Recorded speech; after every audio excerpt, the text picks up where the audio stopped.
Pernah kepikiran nggak soal harta karun yang tersembunyi, tapi bukan di dalam peti bajak laut, melainkan di setiap pohon, semak, bahkan di rumput halaman belakang rumah Anda? Nah, hari ini kita bakal bongkar rahasia salah satu material paling melimpah, sekaligus paling sering diremehkan di planet kita. Oke, kita langsung aja ya. Saya punya satu pertanyaan nih buat Anda. Kita semua kan tahu selulosa, bahan utama buat bikin kertas dan kapas. Tapi apa ya yang ada di urutan kedua? Material super melimpah apa yang jadi penopang hampir seluruh dunia tumbuhan? Jawabannya adalah lignin. Mungkin nama ini agak asing ya, tapi zat luar biasa ini ada di mana-mana, di sekitar kita. Dia ini pahlawan tanpa tanda jasa di dunia biologi. Dan seperti yang akan kita lihat nanti, potensinya itu wah luar biasa banget. Jadi, apa sih sebenarnya lignin ini? Yuk kita bedah konsep dasarnya. Cara paling gampang buat ngebayanginnya, anggap aja lignin ini kayak kerangka penyangga atau scaffoldingnya semua jenis tumbuhan. Kalau secara teknis, lignin itu polimer yang super kompleks. Bayangin, dia ini kayak lem super alami yang merekatkan serat selulosa di dinding sel tumbuhan. Tanpa lignin, pohon nggak bakal bisa berdiri tegak. Dan coba lihat angkanya, bisa sampai 1/4 dari semua materi tumbuhan di bumi itu isinya lignin. Banyak banget kan? Nah, semuanya itu berawal dari sini. Di level molekuler, lignin itu tersusun dari unit-unit pembangun yang relatif sederhana ini. Namanya monolignol. Anggap aja ini kayak balok-balok Lego dasarnya. Kelihatannya simpel kan? Nah, disinilah bagian rumitnya. Di alam, balok-balok ini nggak tersusun rapi. Justru mereka menyatu jadi struktur 3 dimensi yang acak, kusut, dan ruwet banget. Ikatan kimia yang menyatukannya itu kuat luar biasa. Makanya lignin ini alot banget dan susah diurai. Oke, jadi lignin itu kuat dan jumlahnya melimpah. Terus kenapa? Kenapa kita sebut-sebut ini sebagai harta karun? Nah, sekarang kita masuk ke bagian yang paling seru.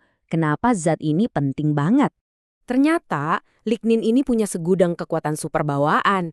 Dia itu antioksidan, jadi bisa melawan radikal bebas. Dia juga antibakteri, bisa ngelawan kuman. Dia secara alami bisa menyerap sinar UV, kayak sunscreen alami buat tanaman. Dan yang paling penting buat aplikasi medis, dia biokompatibel dan punya sitotoksisitas rendah. Artinya, tubuh kita bisa nerima, nggak dianggap benda asing, dan nggak beracun buat sel-sel kita. Kekuatan super ini bisa kita ubah jadi material-material berteknologi tinggi. Kita bicara soal bikin serat karbon yang lebih murah dan ramah lingkungan untuk pesawat dan mobil. Perekat super kuat dari tumbuhan, bukan dari minyak bumi. Dan bahkan komponen buat nyimpan energi canggih kayak superkapasitor. Di dunia kedokteran, potensinya ini bisa jadi game changer. Bayangin deh, hidrogel dari lignin yang bisa bantu menumbuhkan jaringan baru atau mempercepat penyembuhan luka. Atau kerangka cetak 3D untuk menumbuhkan organ. Bahkan bisa dipakai buat melapisi implan medis supaya lebih aman atau buat nganterin obat langsung ke sel yang sakit. Dan tentu aja ini penting banget untuk masa depan yang berkelanjutan. Lignin bisa dipakai buat bikin pupuk yang melepaskan nutrisinya pelan-pelan, jadi mengurangi polusi. Dia bisa berfungsi kayak spons buat penyerap polutan dari air. Intinya, lignin ini bisa jadi fondasi buat menciptakan ekonomi sirkular, di mana kita pakai ulang sumber daya terbarukan, bukan cuma dibuang.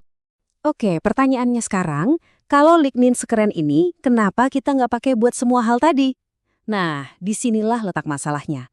Harta karun ini tuh terkunci rapat, dan membukanya itu tantangan besar. Ingat kan tadi betapa kusut dan kuatnya struktur lignin? Nah, tantangannya adalah gimana caranya misahin dia dari komponen tanaman lain, selulosa dan hemiselulosa, tanpa menghancurkan sifat-sifat berharganya. Kebanyakan metode industri yang lama itu, ya, kasarnya pakai palu godam. Coba kita lihat beberapa metode konvensional ini di tabel. Di paling atas ada proses Kraft.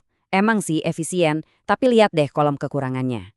Dia menghasilkan limbah beracun yang disebut black liquor. Di bawahnya, proses sulfit juga punya masalah sendiri. Kandungan sulfurnya tinggi dan itu mengubah struktur lignin. Metode alkali juga sama, efisien tapi mahal dan masih bisa merusak harta karun yang mau kita ambil. Intinya, semuanya punya kelemahan yang signifikan. Tapi untungnya, para ilmuwan gak nyerah. Mereka lagi ngembangin cara-cara yang lebih pintar dan lebih ijo buat mengekstrak lignin.